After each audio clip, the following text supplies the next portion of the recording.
Welcome back. There is a live look outside. Looks pretty stormy there on the Oregon coast. Our Inn at Spanish Head Resort Hotel camera in Lincoln City.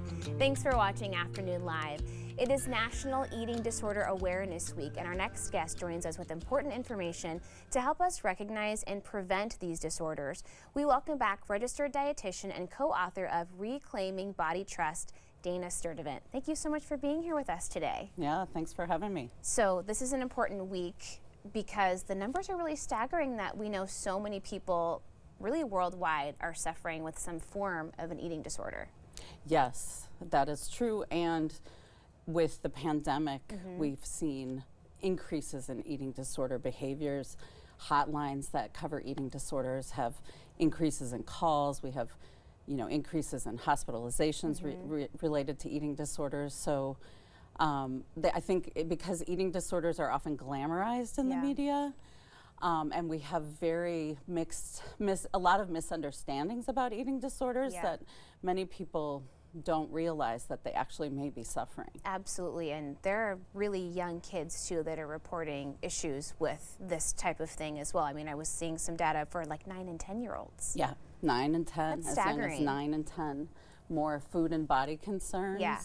We know a lot of times with eating disorders, there's anxiety and depression and mood disorders, and with isolation and pandemic and just the struggles of being in puberty too. Entering into puberty, we know, is a high risk time for an eating disorder to develop. So when young people are entering their reproductive life, the body changes that come with that. Also, sometimes the gender dysphoria that comes with that can increase disordered eating behaviors. And also, we know that the exit from reproductive life is another time that's an increased risk, especially for women during menopause. It makes sense. Your body's going through so much, and there's a lot of anxiety associated with all those things. So something for us to all have like as a baseline is just that you cannot tell by looking at someone if they have an eating disorder, that there's just some certain stereotypes and stigmas that we think that we know what somebody's going through, but you really can't tap into someone's mind without being them.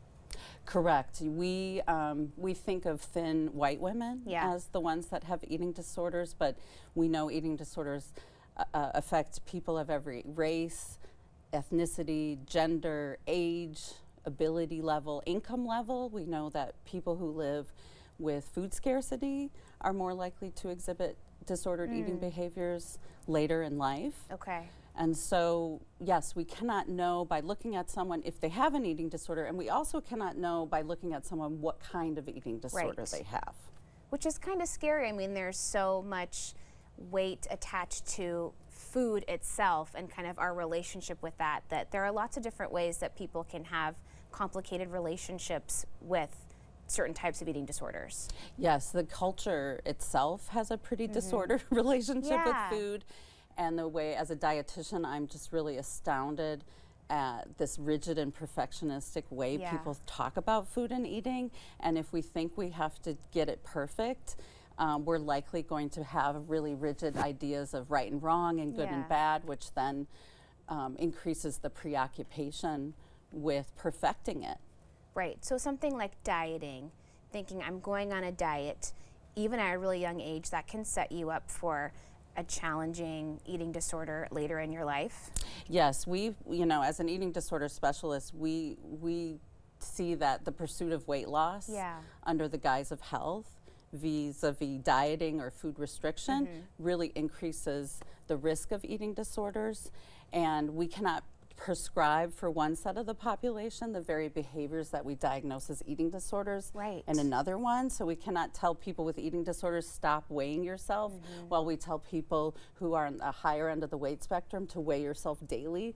Like, these are eating disordered behaviors that affect all of us. Calorie counting is not helpful for us. Tracking our food is very eating disordered. And yet sometimes when people are doing it under the guise of health or like weight loss, people think it's a good thing, when actually it can lead to more long-term eating disorders and the effects of that. It's so complicated and challenging, and everyone is different and I guess has different needs. Are there certain things that we can do individually to help set ourselves up for success and for younger people too, to be setting some better examples for them?